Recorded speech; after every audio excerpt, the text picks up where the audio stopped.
Hello guys, welcome to my YouTube channel. तो आज हम प्रैक्टिस सेट नंबर 9 का हैंड रिटन नोट्स के साथ रिवीजन करने वाले हैं। नेक्स्ट जो नवीन सर द्वारा RW पर चलाई जा रही है। तो चलिए वीडियो को स्टार्ट करते हैं। हमारा फर्स्ट क्वेश्चन है यहाँ पर।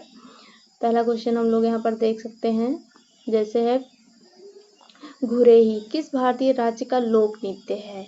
ये कौन से भारतीय राज्य का लोक नृत्य है? घुरेही हिमाचल प्रदेश का है। हिमाचल प्रदेश के और लोक नृत्य है जैसे इंपॉर्टेंट है, हम लोग यहाँ पर देख सकते हैं डांगी, पांगी, राक्षस, कोयांग, बिडसू, घुघुटी और बुडाह। और ऐसे ही यहाँ पर पश्चिम बंगाल के लोक नृत्य दिए हुए हैं, बित्ता, नरसिया, बाउल। कर्नाटक का है सुग्गी और यक्षगान। और ऐसे ही यहाँ पर झारखंड का है फगुआ, बहुत फेमस है।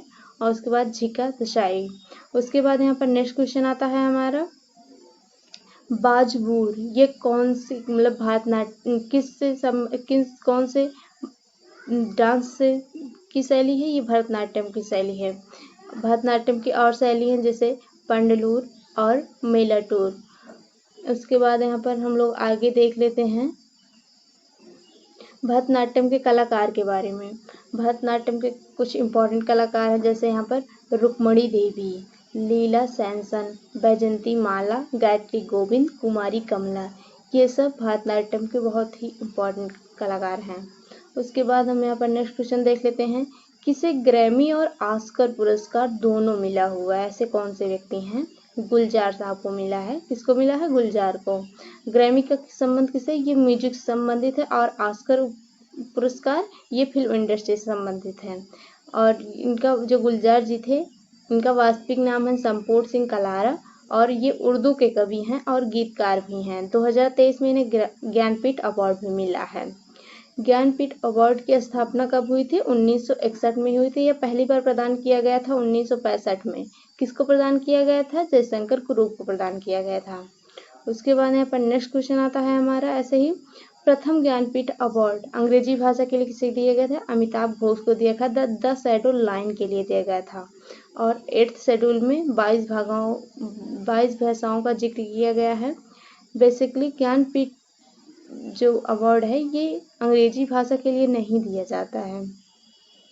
उसके बाद नेक्स्ट क्वेश्चन आता है हमारा यहाँ पर वाद्य यंत्र से, सैक्सोफोन। इससे संबंधित लोगों के नाम यहाँ पर हम लोग देख सकते हैं, जैसे हैं कादरी गोपाल नाथ। ये किससे संबंधित है? सैक्सोफोन से संबंधित है। मनोहरी सिंह, उल्ला रखा रहमान, अदनाम समी और जॉर्ज ब्रॉक्स। ये सब किससे संबंध रखते हैं? सैक्सोफोन से संबंध रखते हैं। उसके बाद हमारा दूसरा वाद्य यंत्र आता है बांसुरी से। बांसुरी से कौन सा संबंधित है? जैसे राजेंद्र प्रसन्ना, राजेंद्र कुलकर्णी। उसके बाद यहाँ पर नेक्स्ट क्वेश्चन ऐसा ही हम लोग अपना देख सकते हैं, हॉर्नबिल। हॉर्नबिल उत्सव कहाँ का है? ये नागालैंड का उत्सव है, जिसे फेस्टिवल ऑफ फेस्टिवल यानी कि त्योहारों का त्योहार कहा जाता है। पहली बार ये कब मनाया गया था? 2000 में मनाया गया था। और नागालैंड के कुछ और उत्सव हैं इम्पोर्टेंट, जैसे हम लोग यहाँ पर देख सकते हैं मुआसू आओ, ये मुआसी आओ ट्रिप, सेक्रेनई अंगामी ट्रिप, आओलिंग कियांग और यमसे। उसके बाद हम नेक्स्ट क्वेश्चन यहाँ पर देख लेते हैं अपना, क्षत्रिय भाषा कुल कितनी क्लासिकल लैंग्वेज है? 6 लैंग्वेज है। हम लोग यहाँ पर 6 भाषाओं को देख लेते हैं। पहला है तमिल, जो 2004 में शामिल हुई थी। और दूसरा है संस्कृत, 2005 में। कन्नड़ और तेलुगु 2008 में से शामिल किया गया था। और मलयालम को 2013 में शामिल किया गया था। सबसे नई शास्त्रीय भाषा कौन सी है? उड़िया, जो 2014 में शामिल किया गया था। 8th शेड्यूल में भाग 17 में 22 भाषाओं का जिक्र किया गया है। मूल रूप से कितनी भाषाएं थी? कुल 14 भाषाएं थी, जिसमें 8 बाद में जोड़ी गई थी। उसके बाद यहाँ पर नेक्स्ट क्वेश्चन आता है हमारा, ग्रीष्मकालीन और शीतकालीन ओलंपिक आयोजनों में कितने साल का अंतर होता है? 2 साल का अंतर होता है। जैसे हम लोग यहाँ पर देख सकते हैं 2020 में टोक्यो हुआ था समर में, और 2022 में बीजिंग में हुआ था, मतलब सर्दियों में, विंटर में हुआ था।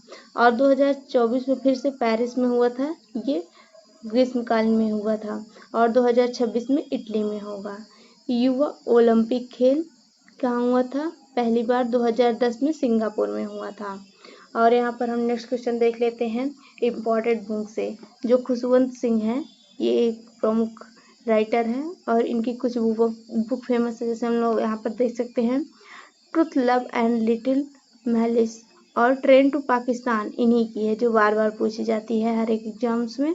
उसके बाद है द सनसेट क्लब और है the company of A women.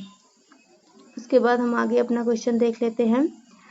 Hockey खेल, हॉकी का खेल में संबंधित कुछ कार्ड जैसे दिखाए जाते हैं, तो इनका संबंध किससे है? जैसे है रेड कार्ड, ये खेल से निलंबित करने के लिए होता है, और ग्रीन कार्ड चेतावनी के लिए होता है, ब्लू कार्ड होता है 10 मिनट के लिए, और ब्लैक कार्ड होता है अयोग्यता को दिखाने के लिए। उसके बाद यहाँ पर नेक्स्ट क्वेश्चन है, गांधीवादी सिद्धांत के अंतर्गत कौन से आर्टिकल आते हैं? आर्टिकल 40, 43, 43B, 46, 47 और 48 आर्टिकल आते हैं।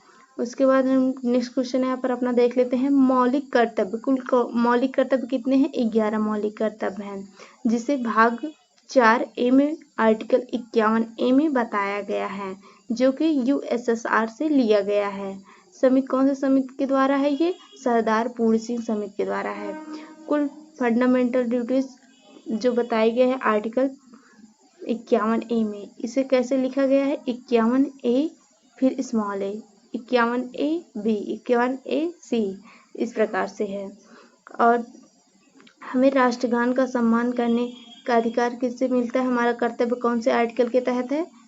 51AA का है। और राष्ट्रध्वज, संविधान का पालन, ये सब भी आर्टिकल इसी का है। और मौलिक अधिकारों को कौन से आर्टिकल में बताया गया है? आर्टिकल 12 से 35 तक बताया गया है।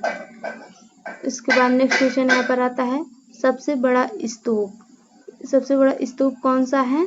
केसरिया स्तूप। कुल जातक कथा कितनी है? 549। रामभर स्तूप कहाँ है? यूपी में है। उसके बाद हम यहाँ पर आगे देख लेते हैं ऐसे ही। नेक्स्ट क्वेश्चन है हमारा यहाँ पर, मगध महाजनपद गंगा और सोन नदी से घिरा हुआ है। महाजनपद कितने? 16। अष्टाध्यायी के लेखक कौन है? पाणिनि है। और मगध किसे कहते हैं? यूपी और बिहार के क्षेत्र को मगध कहते हैं। मगध पर शासन किसका किसका हुआ है? हर्यक वंश का।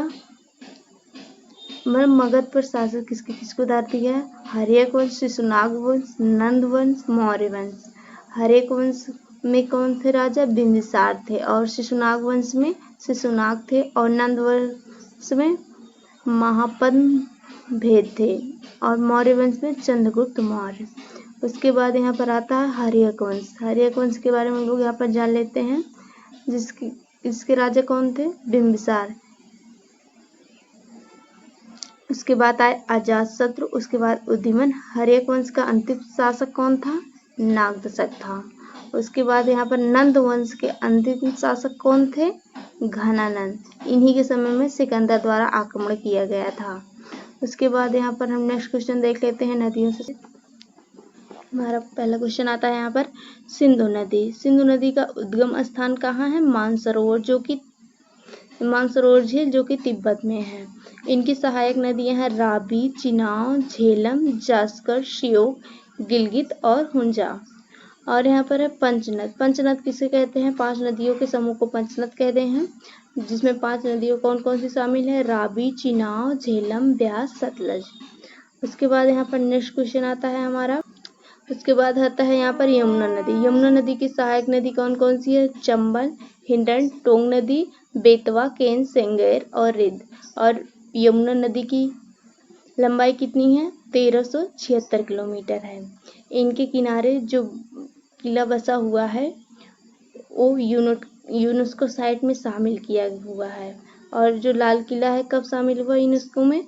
2007 में शामिल हुआ। और आगरा का किला 1983 में। और ताजमहल कब शामिल हुआ? 1983 में ये भी शामिल हुआ। और ये सब यमुना नदी के किनारे बसे हुए हैं।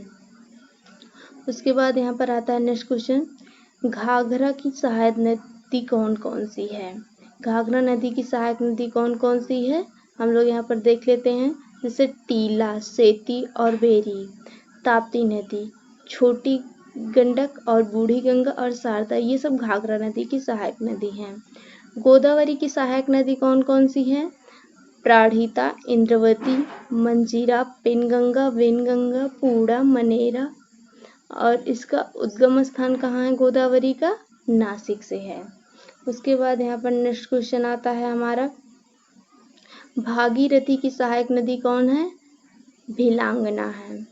उसके बाद यहाँ पर नेक्स्ट क्वेश्चन आता है, संतुलित बजट से क्या समझते हैं? राजस्व के बराबर व्यय होता है जब, तो उसे हम संतुलित बजट कहते हैं। उसके बाद हम आगे ऐसे ही क्वेश्चन देख लेते हैं। किस देश ने सर्वप्रथम शून्य आधारित बजट पेश किया था? यूएस के द्वारा सर्वप्रथम शून्य आधारित बजट पेश किया गया था, 1970 में ये आया था। भारत में फर्स्ट टाइम विज्ञान और प्रौद्योगिकी मंत्रालय द्वारा 1983 में पेश किया गया था शून्य आधारित बजट। और कौन सा राज्य सबसे पहले पेश करने वाला था? पहला राज्य है महाराष्ट्र। शून्य आधारित बजट का मतलब क्या होता है? जिसमें पिछले वर्ष के बजट का कोई जिक्र नहीं होता है, उसे शून्य आधारित बजट कहते हैं। उसके बाद हम लोग यहाँ पर नेक्स्ट क्वेश्चन साइंस से देख लेते हैं। विबग्योर, जो प्रकाश के 7 रंग होते हैं, उनकी ऊर्जा, तरंगदैर्ध्य और आवृत्ति के बारे में जानेंगे। विबग्योर को हम पहले ऐसे लिख लेते हैं, वी मतलब वायलेट होता है और आर मतलब रेड होता है। ये दोनों कॉर्नर पर होते हैं।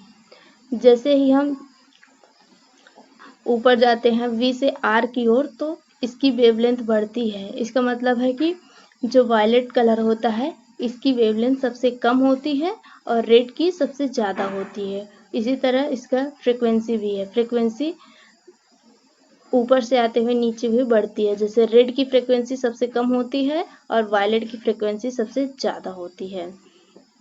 उसके बाद यहाँ पर नेक्स्ट क्वेश्चन हम देख लेते हैं, कवक से होने वाले रोग। कवक से कौन कौन से रोग होते हैं? यहाँ पर एक ट्रिक है, गंजा दामाद खाए फ्रूट। हम लोग यहाँ पर देख सकते हैं, जैसे गंजा से गंजापन, दामाद में दा से होता है दमा और दा से दाद, खाए मतलब खाज, और फ्रूट से होता है हाथी पाँव, एलिफेंट फ्रूट। उसके बाद नेक्स्ट क्वेश्चन आता है हमारा, विषाणु जनित रोग। वायरस से कौन कौन से रोग होते हैं? यहाँ पर भी एक ट्रिक हम लोग देख सकते हैं, रेखा हमें हिट पोएचे मतलब पीछे छोड़ गई। रेखा मतलब रेविन और खा मतलब खसरा होता है, हा मतलब हर्पित होता है और में मतलब मेनिनजाइटिस जिसे बोलते हैं, ये ब्रेन का रोग है। उसके बाद हिट से है ट्रकोमा, आँख का रोग है। पो से पोलियो, ए से एड्स और चे से चेचक। और यहाँ पर छोड़ गई, छा से छोटी माता और ड़ा से डेंगू और गई मतलब गलसोत। उसके बाद नेक्स्ट क्वेश्चन आता है हमारा, हाल ही में सीबीएसई का नया अध्यक्ष कौन बना है? राहुल सिंह बने हैं।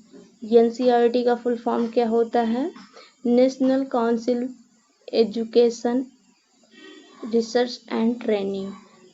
शिक्षा मंत्री कौन है? धर्मेंद्र प्रधान हैं। उसके बाद नेक्स्ट क्वेश्चन हमारा, हाल ही में टिकटॉक पर प्रतिबंध कौन सा देश लगाया है? अमेरिका लगाया है। और यहाँ पर देख सकते हैं ऐसे ही हम, भारत के बाहर किसकी प्रतिमा सबसे बड़ी बनाई गई है? मतलब इंडिया के बाहर, जो कि इंडिया के हैं, भीमराव अंबेडकर जी की अमेरिका में बनाई गई है। विश्व आध्यात्मिक महोत्सव कहाँ मनाया जाता है? हैदराबाद में मनाया जाता है। हाल ही में ECI ने किस राज्य में 414 अभियान चलाया है? हिमाचल प्रदेश में। मतदान बढ़ाने के लिए राज्यपाल वहाँ के कौन है? हिमाचल प्रदेश के शिव प्रसाद हैं। सरकार गांव के पार और अपना विद्यालय कार्य, ये कहाँ की योजना है? ये हिमाचल प्रदेश की है।